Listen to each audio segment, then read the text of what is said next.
Hi guys! Good afternoon! So ayan, pupunta kami ngayon sa La Paz, San Juans dito sa Ilocos Norte and we are walking right now.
Nahay? Wala, anak ko.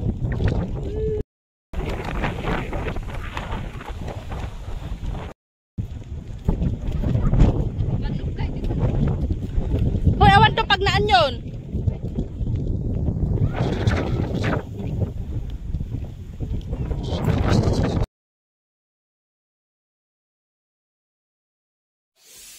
At this video guys, we gonna go to La Paz, San Juans at ayan, naglalakad kami. Ang akala namin guys ay malapit lang siya, kaya naglakad na kami. And ayan, pa-chill-chill lang habang naglalakad. And ang layo pala niya guys, si Geraldine yung kapatid namin guys, nagmotor sila ng kanyang asawa. At habang kami ay naglalakad, yung mga bata guys, tuwang-tuwa. And umaakyat-akyat pa sila sa mga slide. Parang slide ng mga, ayan guys, doon. Andyan si Jillian Nicole at gustong-gustong pumunta doon. Ayan, nahihirapan daw siyang maglakad kasi yung kanyang paa ay lumulublob sa mga sand, sa mga... At ayan na nga guys, sa kalalakad namin kami ay napagod na. So, tinawagan namin yung aming kapatid para sunduin kami ng kanyang asawa gamit yung motor ng aking kapatid. So, ayan, dinadahan-dahan na lang namin maglakad kasi hinihintay na lang namin yung motor. Dito nga pala guys, habang naglalakad ka, hindi mo mararamdaman talaga na mapapagod ka kasi mag-e-enjoy ka talaga guys kasi habang naglalakad ka, yung mata mo busog na busog sa mga kalikasan na ang gaganda guys. Ang aliwalas dito sa lugar nila guys, ang sarap mamasyal, ang sarap maglakad-lakad, parang ang sarap magliwaliw, ganon. So, ayan, napaka-relaxing niya guys na lugar. Mahangin pati siya guys, kaya hindi siya mainit. So, ayan. Ayun pala ngayong dagat guys. Dagat yan ng kabilang bayan. So, ayan na nga guys. At yung mga bata pala guys, nag-e-enjoy sila dahil first time nilang makaranas ng ganito. At ayan na nga guys, nakarating na kami at sinusubukan kong pumunta doon sa baba pero hindi kan kinaya guys. So, dapat kung pupunta pala kayo dito guys, magsuot kayo ng proper attire, magsuot kayo ng sand shoes, proper shoes, or para hindi kayo mahirapan guys kasi pag naka-sleeper kayo, mahihirapan talaga kayo guys. Pero, okay lang naman pag tinanggal mo yung sleeper mo guys para hindi ka na mahirapan pang maglakad. So, ayan, ako ay nag-enjoy na parang bata. Akyat dito, baba doon. Ayan, ang ganda talaga niya, guys. So, sulit na sulit ang pamamasyal dito sa Ilocos Norte. At ayan na nga yung aming mga anak, guys. Nakalayo sila agad, guys. Tuwang-tuwa talaga sila. So, ayan. Takbot sila ng takbo guys at hinahabol ko sila kasi baka mabangga sila ng mga 4x4 guys. So, ayan. Picture ka na.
baby's doing?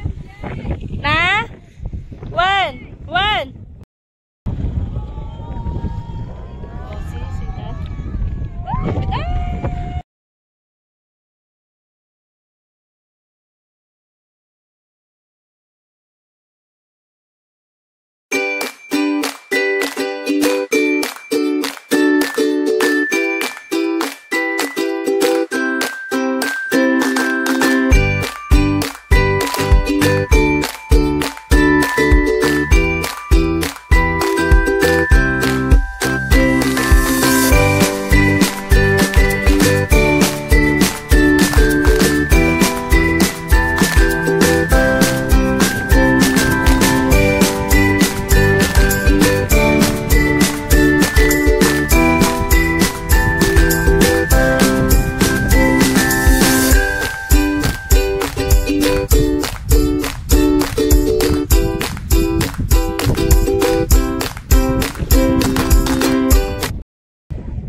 Going home na.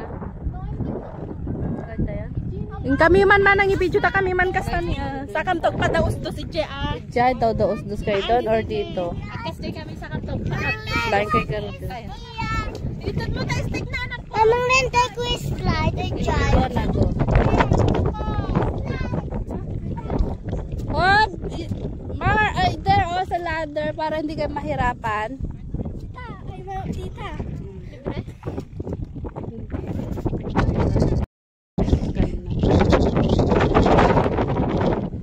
Skating aja nga ikut dito skateboard. Jadi tabayad na jay. Kuncam mo. Aja skating board jay. Bagi dan sa. Tujuan ni. Nak sami? Go always ka sa di ka mapa.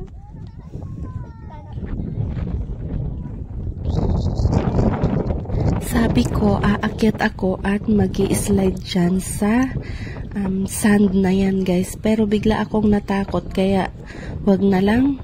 So ayan, bumalik ako sa ladder at nag-ladder ako pababa ulit. At ayan ang mga bata. Gusto din itry umakyat at magpadaos-dos dyan sa mga sand na. Iyan guys.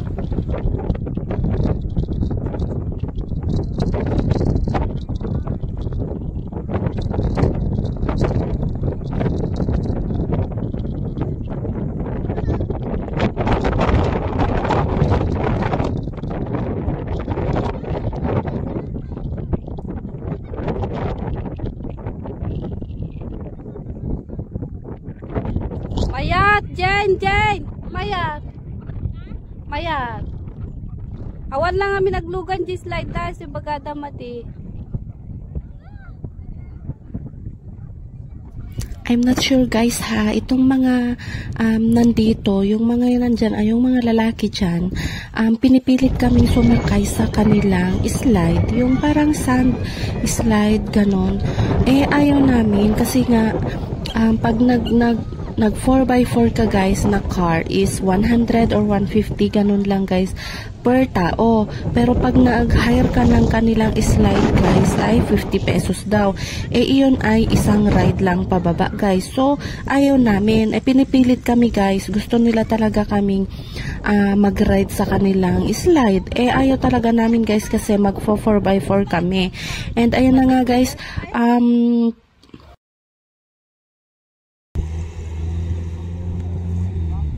Tayan. Marka, let's go.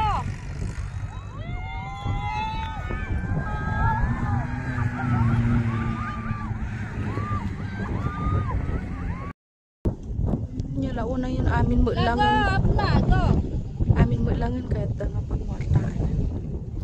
So ayan na nga guys, noong ayaw namin talagang magsakay sa kanilang rides, yung pa-slide pababa lang guys. Ayan, hinarang-harangan pa man din yung aming mga anak. So ayan, sabi namin sa aming mga anak, sige lang, go lang. Ayang lalaking yan guys, yung lumapit daw sa mga anak ko guys, ay pinapababa daw sila. Kasi bawal daw umakyat dyan sa ladder. So sabi ko sa mga anak ko, sige lang, go lang. Kasi bakit nila pipigilan guys yung yung saya ng mga bata na mag-explore sa dito guys. So hindi naman pwedeng ganun guys na pipigilan mo yung kasayahan ng isang tao. So ayan, sabi ng kapatid ko, go lang ng go. So ayan, yan yung 50 pesos na sinasabi ko guys. So ayan, yung isang lalaki naman guys, bumaba talaga siya guys para harangan yung sa harap ng hagdan guys. Hindi ko alam kung anong isip ng mga taong ito. Bakit nila biglang binabawal? Hindi naman bawal kasi nakikita naman namin na maraming dumadaan dyan kanina guys nung nandun pa kami sa taas guys. So ayan, tinularan lang naman namin sila guys. So bakit nila parang hinaharangan na kami guys? Free naman talaga yan guys, na hindi naman compulsory na kailangan mong gamitin at bayaran yung kanilang rides guys, kasi nga meron kang sariling pag-iisip at gustong gawin sa lugar na ito, na hindi ka dapat pinipilit ng kung sino at pigilan yung gusto mong gawin. So ayan, nakakainis lang talaga guys yung mga tao dito na parang hindi man lang sila makaintindi. Ayun na nga guys. So anyways, nag-enjoy naman kami. So pinababa na lang namin yung mga anak namin guys para wala na silang masabi, at uuwi na rin kami guys. Let's go na. Tomorrow we'll go again.